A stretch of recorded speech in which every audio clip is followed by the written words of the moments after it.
We presented new policies on housing, healthcare, childcare and education in recent weeks, outlaying clearly how we would address the chaos which exists across these four fundamental pillars of our society. With regards to housing, Pearson said there's almost 6,000 families in DLRC in the social housing waiting list. Actually, probably a few that are being housed here tonight in emergency accommodation.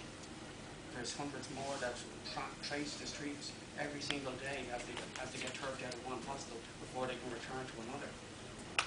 More and more people are in housing need. And it's not just social housing, it's in private rental, it's those in negative equity, it's those that are bought at over the odds prices, that are never going to own their own home, and that are being taxed for something that they never treated like an asset. It was just a roof to put over their family's head and somewhere to sleep.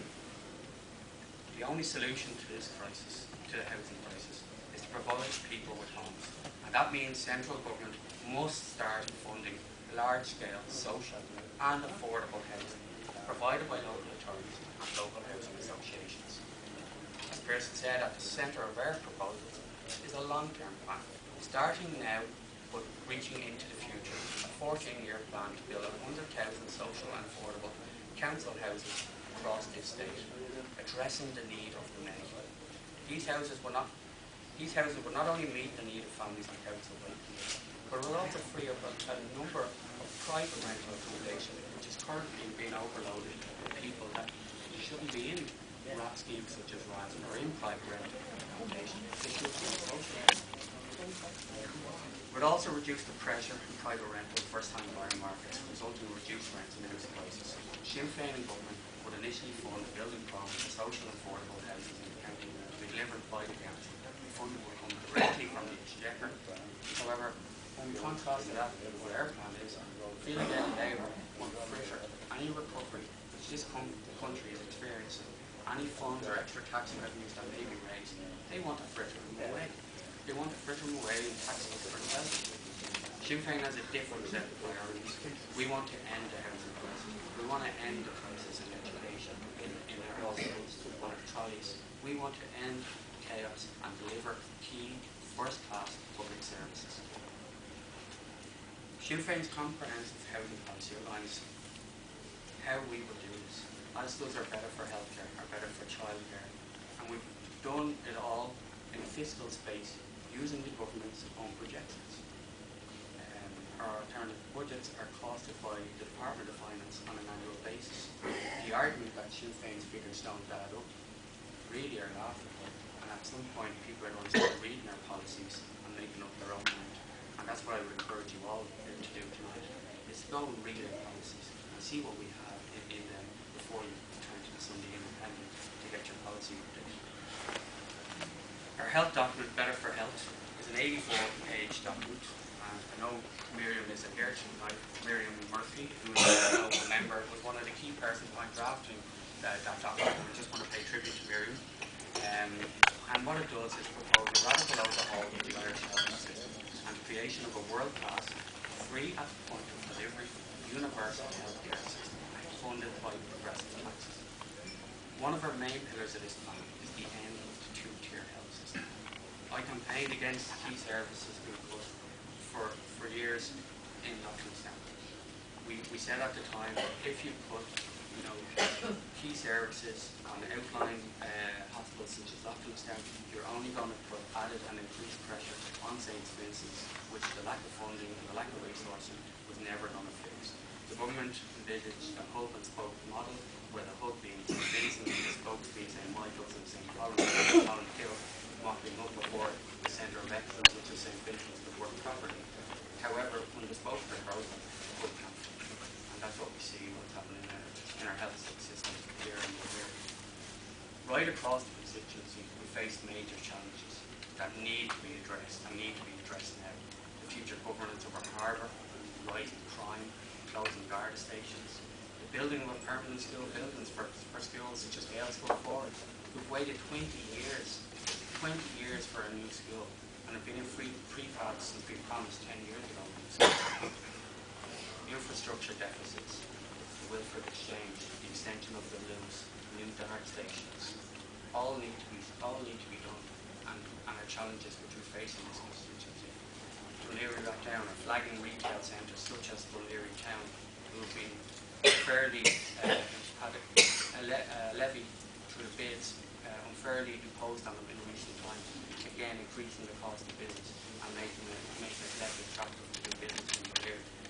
But these are challenges which need to be faced, and I am ready to face. I'm ready to tackle, and I'm ready to deal with.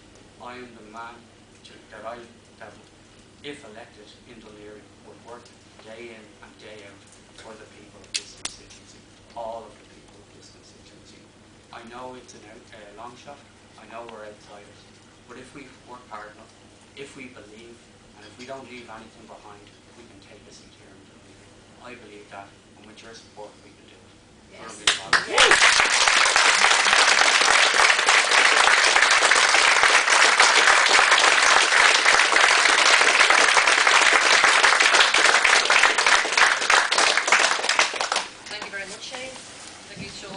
Absolutely outstanding candidate for the party. So now it's kind of over to us. So the questions we have to answer is, how do we get Shane elected? How do we get Pierce Doherty elected? How do we return the biggest Sinn Fein team into the Oireachtas since 1918? How do we start to actually deliver? We've produced all these policies, all these plans.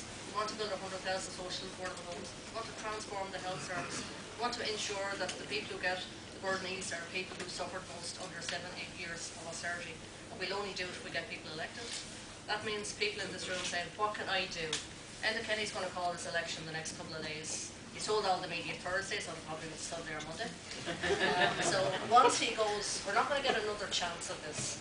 And the amount of effort that's been put in by people in rooms like this right across this country over the last couple of years. So there's been launches every night. Tonight Jerry's in Cllr, tomorrow Pierce is out in Callaghan, there's people down in Cork, North Central, they're in Meath West. It's one after the other, these are happening. There's thousands and thousands and thousands of people out there. So what are we going to do? There's no point in looking to somebody else. If there's somebody outside the room who's going to deliver, it's people in this room will deliver this Sinn Fein seat for this constituency. Shane has his part to play, and he's going to do what he has to do. So what do the rest of us do? How many doors can we knock? How much money can you give John McCann and what's being sold down at the table down below? How much can you talk to your neighbours? Can you talk to your friends? Can you put leaflets in a door? Can you put a poster up in your window? Can you put a billboard up? Can you help? There's a million ways for anybody to participate in the campaign. If you have 1 hour over the next 3 weeks, give 1 hour. If you have 1 million hours, give 1 million hours. I said whatever that you can contribute is what will help get Shane elected, and that's the responsibility on us and on all of us. And it's the same responsibility that people right across this country will share in meetings like this, in all the launches that happen until we kind of get to the end of the tours at the end of next week. And I think Pierce kind of put it well, this comes down, this is a battle of ideas, this election campaign, and probably more so than probably any other time. Shane said he wanted to get in on the Celtic Tiger. People at different moments bought off for different reasons, but this becomes the big battle of idea. It's for the first time since the foundation of this state, there is an opportunity for a government to be led by somebody other than Fianna Fáil and Fine Gael.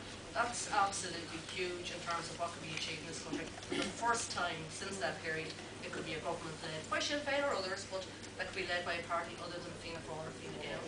And it's up to us then to figure out how we do that.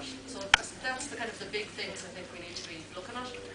And in that battle of ideas, I suppose a slight tangent of sorts, there's something that's happening in the courts next week where the families of the 1916 leaders are into the courts next Tuesday.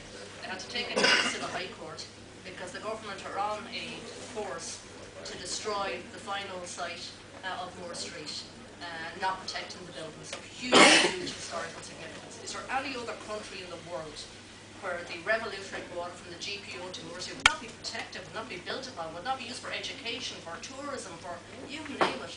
But in this country you have a Fine Gael-led government who are hell-bent on destroying that street and reducing it down to a shopping centre. The families are going into the courts next week. They've also been trying to get an injunction to stop works in the building. And what we've done, we've called a public rally for next Sunday at 3 o'clock on Moore Street to try and put as many people as humanly possible on that street and send a message out to this government that we're not going to stand by while that site is destroyed. In itself, it's only a building, it's only a street, it's only a terrace of houses, but it's what it stood for, how important it is, what the aspirations of the men and women in 1916 stood for. So it's all